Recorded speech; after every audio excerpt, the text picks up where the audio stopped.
Bəzi mövzular var ki, bir daha bu mövzuda video çəkməyəcəm deyirəm.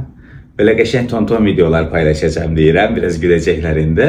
Amma bəzən vicdanımızla qarşı-qarşıya qalırıq. Və bir ay, 2 ay keçir sözümüzdən dönmək məcburiyyətində qalırıq. İndi bir hadisə anlatacağım. Bir ailə gəldi ki, uşağımızın 3 ay yarım 4 ayında səhər yüngül temperatur çıxdı, axşama çox ağırlaşdı bir anda. Apardıq xəstəxanaya, çox təəssüf güzülərək söyləyirəm ki, artıq qatar gec idi, bədənin bütün gömgöy ləkələri idi.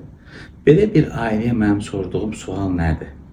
Bu uşağın peyvəndləri vurulubmu? Yox, vurulmayıb. Ən olası senari nədir? Ya meningokoksemi, ya da pneumokoklar da peyvəndsiz uşaqlarda belə ağır, ya da digər hər hansı bir infeksiya, sepsis, septik şok, çoxlu orqan yetməzliyi. Ona görə, əziz izləyicilər, siz olun, uşaqları uzun peyvəndin gecikdirməyin, vaxtında vurdurun. Yəni, peyvəndlə əlaqədar negativ danışanlar çoxdur. Amma heç bir akademik tədqiqat bu danışanlara əsas vermir.